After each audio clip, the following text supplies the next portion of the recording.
Waalaikumsalam warahmatullahi wabarakatuh. Bisa dijelaskan dengan Bapak siapa dan di sini sebagai apa? Baik, Assalamualaikum warahmatullahi wabarakatuh. Kami mewakili Yayasan Mabarat Sunan Bonang, nama Ahmad Hidayatur Rahman, sebagai sekretaris Yayasan Mabarat Sunan Bonang yang mengelola situs makam Sunan Bonang di tempat ini. Bicara tentang syiar Islam di Tuban itu kan tidak lepas dari peran wali, diantaranya Sunan Bonang. Makamnya ada di belakang. Nah, bisa diceritakan awal Sunan Bonang berdakwah di Tuban. Baik, Sunan Bonang merupakan salah satu wali yang memang keturunan dari Bupati Tuban. Jadi beliau adalah putra dari Sunan Ampel, Raden Rahmat Rahmatullah, Surabaya. Beliau berdakwah di Kabupaten Tuban. Ini merupakan salah satu tujuan atau salah satu awal beliau berdakwah di Kabupaten Tuban, yang awalnya beliau berdakwah di daerah-daerah yang banyak ada pernah di Daha Kediri, terus ditarik menjadi imam masjid di Demak. Beliau mendapatkan amanah untuk menjaga makam neneknya yang berada di Lasem.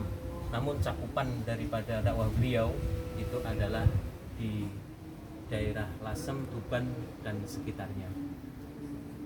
Mengapa para wali mengambil dakwah di daerah pesisir? Karena ini memang daerah yang strategis.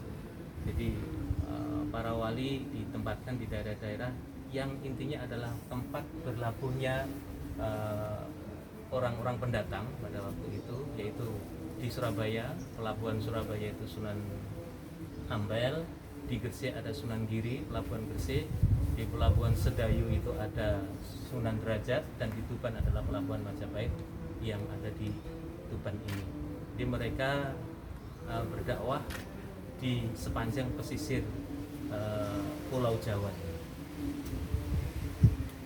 Kondisi masyarakat Tuban pada waktu itu kan heterogen itu, artinya keyakinan nggak cuma Islam, tapi sudah ada yang terlibat. Mungkin Bapak bisa menceritakan caranya Sunan Bonang berdakwah, apalagi tadi ada buku cara sufi, metode sufi, nah itu seperti apa? Sunan Bonang berdakwah, beliau lebih menekankan kepada kesusastraan dan juga kesufian atau tasawuf dalam bidang ini beliau sangat mumpuni. Berbeda dengan Sunan Giri dan Sunan Ampel yang lebih banyak berkutat di bidang fikih. Di beliau bersama muridnya Sunan Kalijaga itu adalah berdakwah sesuai dengan filosofi yang ada di masyarakat Jawa, terutama di daerah Tuban ini adalah daerah heterogen, di mana di sini banyak pendatang-pendatang dari negara-negara lain, dari Cina, dari Arab, dan dari negara-negara lain, India. Mereka datang ke sini sehingga peradabannya lebih di atas satu step daripada orang-orang yang berada di pedalaman. Oleh karena itu pendekatan inilah yang digunakan oleh Sunan Bonang dalam berdakwah khususnya di kota Tuban ini. Kita bisa melihat bagaimana Sunan Bonang merupakan salah satu wali yang mempunyai karya. Di antara wali-wali Songo yang lain, Sunan Bonang adalah salah satu wali yang banyak menelurkan karya-karya, termasuk suluk-suluk, syair-syair, dan juga gubahan-gubahan lagu, dandang kula dan lain sebagainya, tombok ati, itu merupakan karya daripada Sunan Bonang. Bahkan lebih jauh lagi dalam berdakwah, Sunan Bonang ini menyisipkan di dalam dakwahnya itu adalah hal-hal yang sangat berkenaan dengan kehidupan masyarakat orang Jawa, terutama wayang. Yang mana wayang dulu zaman Hindu, wayangnya itu diceritakan dengan sesuai dengan kitab aslinya Mahabharata dari India. Sunan Bonang memberikan kontribusi yang sangat luar biasa. Misalnya contoh Punokawan, kita lihat Punokawan itu adalah tidak ada di Mahabharata. Jadi Semar, Bagong, Petro, Gareng itu adalah merupakan filosofi yang dimasukkan untuk mempengaruhi masyarakat Jawa pada waktu itu karena mereka bisa menerima dengan wahyu. Jadi dari asal kata bahasa Arab samir al khaira fatrukil bagho, sebarkanlah kebaikan, tinggalkanlah keburukan, menjadi semar. Samir al khaira menjadi gareng, fatruk menjadi tinggalkanlah menjadi petro, bagho menjadi bagong, keburukan. Makanya ini mendasari bagaimana Sunan Bonang memberikan arahan-arahan beserta Sunan Kalijogo berdakwah sesuai dengan apa yang menjadi kebutuhan masyarakat Jawa Barat. Seperti contoh-contoh lakon Petruk jadi ratu itu merupakan filsafat yang sangat luar biasa, di mana orang kecil bisa menjadi pimpinan dan menggunakan jabatannya sesuai dengan kapasitasnya, tidak seperti pimpinan-pimpinan yang turun-temurun dari Mahabharata yang istilahnya kaku dalam menyampaikannya, diberikan selingan-selingan. Bahkan yang panjenengan bawa sekarang Dewa Ruci itu merupakan salah satu tokoh pewayangan yang tidak ada dalam Mahabharata.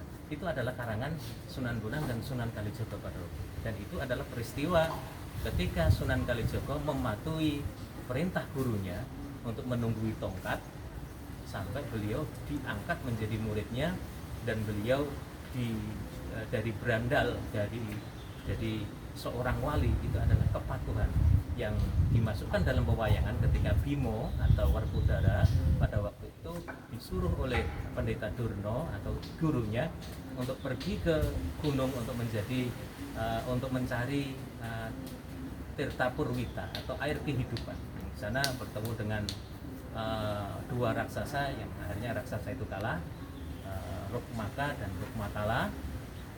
Dia kembali kepada Durna, pendetanya, kepada gurunya, disuruh menyelami lautan.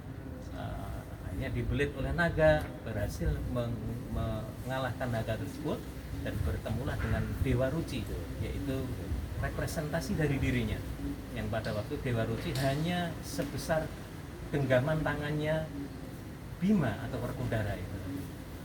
Akhirnya Dewa Ruci memerintahkan kepada Werkudara atau Bima itu masuk kupingnya Dewa Ruci, dan di dalamnya ternyata terdapat dunia yang maha luas.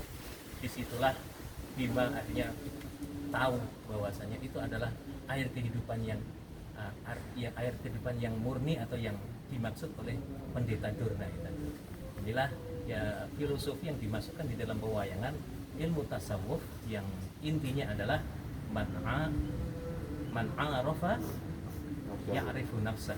Barang siapa yang tahu dirinya, ia akan tahu Tuhannya. Man arafa rabbahu arafa nafsah. Ia tahu Tuhannya, ia akan mengetahui dirinya. Ini adalah filosofi dalam Islam yang dimasukkan dalam pewayangan. Mungkin artinya Dewa Ruci itu hasil dari olah pikir Sunan Bonang. Dari pengalaman Sunan Kalijogo yang berguru pada Sunan Bonang dan disuruh untuk mematuhi gurunya. Padahal di dalam Islam tidak ada syariat untuk menungguin tongkat sampai berpuluh-puluh tahun, itu tidak ada. Jadi itu adalah bentuk ketulusan hati Sunan Kalijogo untuk berguru. Itu diibaratkan dalam pewayangan Dewa Ruci. Di kitab Mahabharata tidak ada. Itu adalah sisipan untuk memasukkan filosofi keislaman di dalam kitab-kitab ini. Kemudian untuk situs ini sendiri artinya memang tadi ada beberapa makom, artinya dan memang ini yang sebenarnya adalah makom Sunan Bonang. Mulai di Twitter ataupun di sampai sekarang itu perjalanan seperti apa?